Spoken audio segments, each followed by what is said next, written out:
by the FBI. And there was no other reason but intimidation. And I think Merrick Garland, through some of the things he and Christopher Wray have said, they've made clear, they're out to intimidate conservatives. And they've done a good job. Many are afraid to speak up about the improprieties that are going on within the FBI and the DOJ, even to the point that the head of the Department of Justice, the Attorney General himself, who was nominated for the Supreme Court, thank you, God, that he's not there, but he's at a place he can do a lot of damage to people's rights, and he has. But he issued an order that DOJ, FBI, they were not to speak to a member of Congress or the Senate without going through the FBI. And I've heard from people that have complained about what's going on in DOJ and FBI. And they talk about how Christopher Wray has talked repeatedly using this line, protect the brand, protect the brand. And from the things that he would say, they tell me he made it clear, we're not asking you to be honest and truthful. We're asking you, when you find something that is criminal wrongdoing within the FBI, don't tell anybody, just pass it up the chain of command. Let's keep it in-house, because if people find out about corruption inside the FBI or the DOJ, then it hurts our brand. Christopher Wray and Merrick Garland apparently don't understand the damage that they have done to the brand of the FBI and the DOJ. And for the Attorney General, knowing the Constitution and knowing this body's right of oversight and knowing that everybody inside and outside the Department of Justice has a constitutional right to talk to their member of Congress without going through Merrick Garland's screeners, and yet he orders that they don't have the constitutional rights they've got because he thinks his orders take precedence over the U.S. Constitution. And why wouldn't he think that? Because they have been giving orders that take precedence over the Constitution. So I've been thinking, there's so much in the way intimidation tactics being utilized by the FBI and the DOJ. That's exactly what the tactics were of a group that people understood. They were all about intimidation. And we hear comparisons. People say, oh, Donald Trump is like Hitler. Really? He wants more participation. He wants to have more rights back at the states. He wants to spread out the power of the government. And that the left thinks is like Hitler? No, that's not. But when you have a law enforcement, a so-called Justice Department that is using the exact same tactics as the Gestapo, then you need to understand your republic, or a democratic republic as it's often referred to, because we elect representatives but then have representatives represent as servants of the people. So it's a republic, democratically elected, but it's in jeopardy, and ours is, when the DOJ gets this powerful. Now, there were some that were extremely upset about what happened on 9/11, like all Americans were. But they were concerned about what they saw as infringements on liberty within a month after 9/11. And they've been talking about those for years now.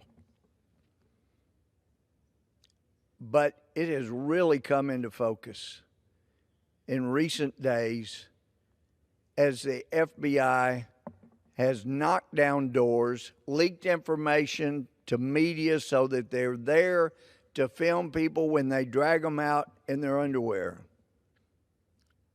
In cases, not even giving them a chance to put on clothes. Contrast that to the same treatment they would have gotten back in the 80s or 90s of telling them they need to report to the jail a certain day, certain time. So I don't use the term Gestapo lightly. And having felt this, that why is our Justice Department feeling like they got to be like the Gestapo? I greatly admired the FBI when I saw the way they worked in the 80s and 90s, so professional. And then along came Mueller in 2001 as the new director of the FBI. And he started a policy that allowed the FBI to run off thousands and thousands and thousands of years of experience because he wanted nothing but young yes people working at the FBI. And so over the years, those people that would have said, excuse me, I know you think that's a good idea, but let me tell you what happened when we tried that before, or let me tell you where that's going and why it's not a good idea. They didn't want those people in. They wanted, if they wanted to go after a candidate like Donald Trump, they wanted people around them that would say, okay, here's how we can do it. We can do this secretly, and we can do this and that. Violates the Constitution, we don't care. We need an insurance policy to keep Trump from getting elected. And if he gets elected, we need to violate more rights, and we need to have people working for the Justice Department that will lie in an affidavit. I'm telling you, that's why when I saw the lack of response or appropriate response from the FISA courts when they found out that the FBI, the DOJ lied to them and then kept filing for a warrant every 90 days, basing it back on a lie, those FISA judges should have been outraged. The Chief Justice across the street of our Supreme Court should have been outraged. And they weren't. And they really didn't do anything. The state district judges I know and the former federal judges, federal district judges I practiced in front of trying cases, I couldn't imagine them not calling a lawyer in and finding them in contempt because it was done in their presence and sending them to jail for 6 months before any criminal prosecution even took place, and then demanding that there be criminal prosecution. That didn't happen. So it tells you something about the FISA courts. We learned, I believe it was 2007, that the national security letters that give the FBI the ability to just send a letter, like a warrant, saying produce all the records you have on this individual, that individual, and by the way, it's a federal felony if you tell anybody that you got this letter. And the IG did an inspection and ultimately said, there are probably 3,000 or so national security letters that were sent out by the FBI when there was no case, there was no probable cause. They were just doing fishing expeditions. That's unconstitutional. And we would have hoped that got cleaned up, but we had an FBI director named Mueller that kept adding to the problems. And instead of punishing the FBI agent that fabricated a case against Ted Stevens, as Republican senator, the one that brought forward the fraud by the FBI, he gets run out of the FBI. And the one that was involved in the fraud got promotion, got a better job. So that tells you, even back not long after Mueller took over at the FBI, he was involved in intimidation. And really, I felt it ever since. We know that William Jefferson was a criminal, committed a crime, and was punished as he should have been. But when the FBI under Mueller, Mueller made clear, this is intimidation to Congress. You better not mess with me or counter me or have legitimate oversight over what I'm doing, or I may just come search your office. Well, they did. Never been done before that.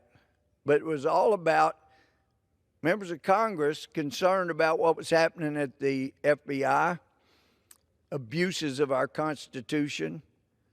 So he shoves it right back in our face. It's intimidation. These are Gestapo-type tactics. And there was an article that was written in the Eurasia Review back September 1 of this year, and it expressed the concern I have. It's entitled "The FBI's Gestapo Tactics, Hallmarks of an Authoritarian Regime." And it talks about, with every passing day, the United States government borrows yet another leaf from the Nazi Germany playbook. Secret police, secret courts, we have FISA, and I'm fine if we get rid of them. We had national secrets that were kept before FISA, but the abuses and the lack of concern about the abuses by the judges tell me we need to get rid of them. It says secret government agencies, surveillance, censorship, intimidation, harassment, torture, brutality, widespread corruption.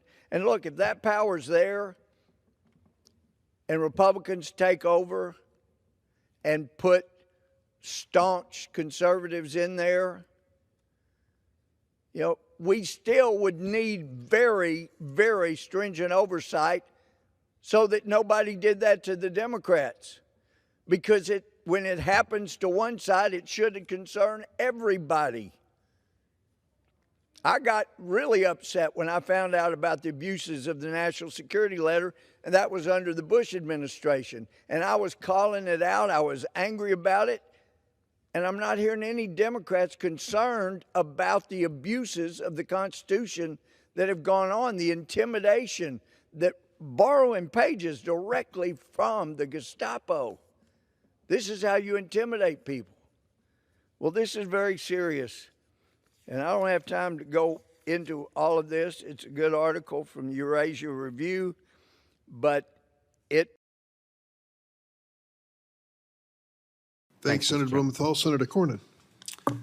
Mr. Secretary, when the Attorney General of the United States was here a couple of weeks ago, I asked him whether he was aware of the strategy of transnational criminal organizations to flood the border with migrants in a manner to overwhelm the Border Patrol so that then they could move drugs across the border.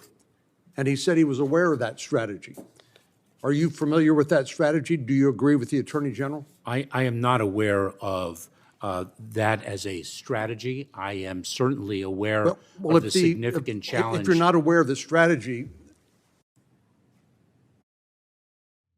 they move migrants and they move drugs for money, right? Yes, they do. The cartels and so the smuggling. what better way to move drugs into the United States than to overwhelm the Border Patrol with migrants and divert their attention from their drug interdiction responsibilities? Senator Cornyn, more than 90% of the fentanyl, or about 90% of the fentanyl that is brought into the United States. That's a totally made-up number. You had nearly 1 million people get away from Border Patrol, evade Border Patrol's detection and detention between 2022 and 2023. You have no idea how many of those people were carrying fentanyl or other drugs with them, do you? Senator, the expert view that I received is that approximately 90% of the fentanyl That's a totally made-up number, Mr. Secretary, and you know it. That's a totally made-up number. Senator, that the expert information that I received is that approximately 90% of the fentanyl is brought in through the ports of entry, through passenger vehicles, through trucks, through pedestrians. Mr. Secretary, you understand that you have a credibility problem with the Congress and with the American people, don't you? I have unflinching confidence in the integrity of my conduct. No, I'm saying you have told us two patently inconsistent things. For example, you said we do have operational control of the border in 2022. You said the border is not in fact open. And then I think I heard you say here that no administration has ever had operational control of the border. Isn't that what you said? No. That is not what I said. That's not what you said. Well, May I will reflect. May I clarify? With 4.8 million people coming to the border and being ushered into the interior of the United States, perhaps never to be identified or heard from again, and with 108,000 Americans dying of drug overdoses last year alone, with those drugs flooding across the border, you think everything is just hunky-dory. That is absolutely not true. Senator, No, I understand the gravity I of the understand your challenge. answer. You said it's not true, and I disagree with you. Senator, may Last month, I went to Hayes Consolidated Independent School District in Kyle, Texas, and I met with Shannon and Darren McConville and Brandon Dunn and Janelle Rodriguez. The McConvilles lost their 17-year-old son, Kevin, to fentanyl poisoning. He had pizza for dinner and then came back down looking for a second helping, and none was left, his mom said. So she offered to make him a tuna fish sandwich, and instead he went upstairs and went to bed. And when they went to his bedroom the next morning to wake him up, he was dead because of fentanyl poisoning. Brandon Dunn and Janelle Rodriguez's 15-year-old son, Noah, who loved sports, they called him a genuine, kind, and a jokester. He began, his mental condition began to deteriorate during COVID-19, and unfortunately it had some experience with illicit drugs, but while spending the night at a friend's house during the first weekend of the school year, Noah took a pill laced with fentanyl and died of fentanyl poisoning. Mr. Secretary, would you like to take the opportunity here today to apologize to these parents who lost their children because of fentanyl poisoning because of the policies of your department and the Biden administration? Would you like to apologize to them? Senator, my heart is with the family of every victim of a drug overdose death. Is that an apology? My heart is with the family and the loved ones and the friends and neighbors. So why don't you do something about it? Of every victim of these drug overdose deaths. Attorney General Garland said this is part of a comprehensive strategy by the cartels to flood these drugs into the United States by overwhelming Border Patrol.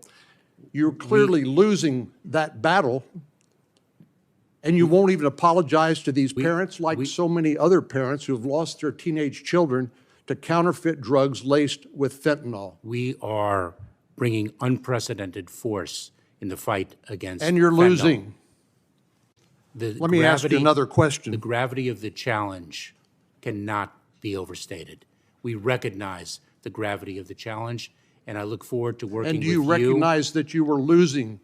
I look forward to working with you, No, Senator, that's not my question. and this committee to address Let this me challenge ask you together. another question in the time remaining, since you won't answer our questions.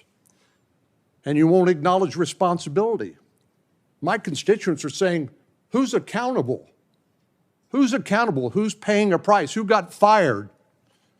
Well, you haven't been fired. You should be fired, but you haven't been fired because you were carrying out the policies of the Biden administration. And we've seen nothing but death and destruction as a result. Senator, Will you wait for a question? Wait for a question. I recently went to the Yuma Border Patrol sector, which is a sleepy little agricultural community, as you know, in southwest Arizona. The Border Patrol chief there greeted us by saying, we have encountered migrants from 176 countries speaking 200 languages.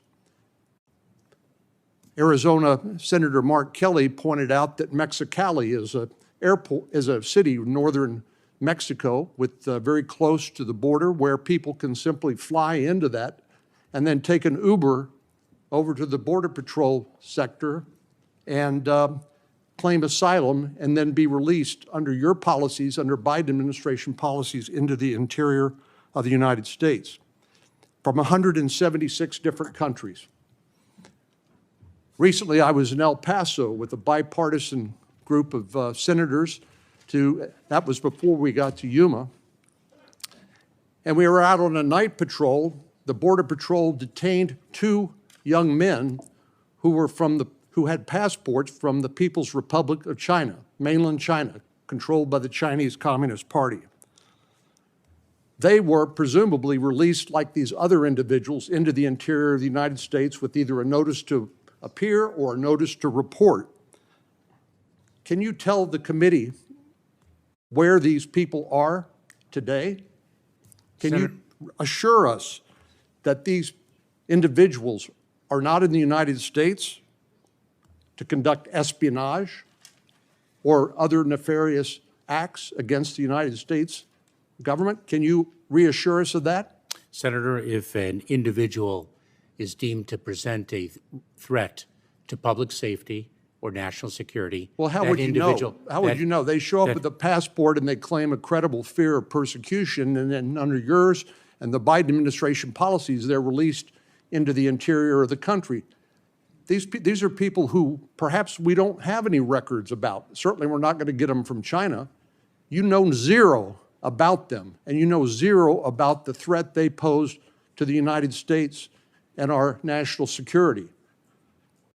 You can't tell us, can you, where the individuals are located who have been either paroled or released into the United States. You have no comprehensive list or ability to identify where those people are today, do you? Senator, let me again repeat that we screen and vet individuals. That's not my question. If we encounter, you're quite capable of evading the questions we're asking or diverting us to something else that's not what we ask. My question to you is, when somebody from the People's Republic of China shows up in El Paso, Texas, and then claims asylum and is released into the interior of the United States, do you know where they are and what they are up to? we very well can know where they are based upon. You can? Do you? It depends on the individual and the fact So that some of them, if it depends on the individual, some of them you don't know where they are or what they are up to. Is that right? Senator, the issue of individuals absconding from law enforcement is a challenge that and you were failing in that challenge, Mr. Secretary. If I may you finish. And the Biden administration policies are contributing to what is happening on the border, and according to Ms. McConville, she credited the Biden broken border policies with contributing to the death of her son, and you won't even have the common decency to apologize. Senator, as I mentioned before, and I must say this, that my heart is with the victims of every death from an overdose, number one. Number two, we are bringing unprecedented force to the fight against the drug traffickers. Number three, the scourge of fentanyl is not new. It is not something that was born in 2021. And I can provide you with the tens of thousands of deaths that preceded this administration. This is a challenge that we all have to come together to fight. He's simply lost all credibility, Mr. Secretary. Senator Booker?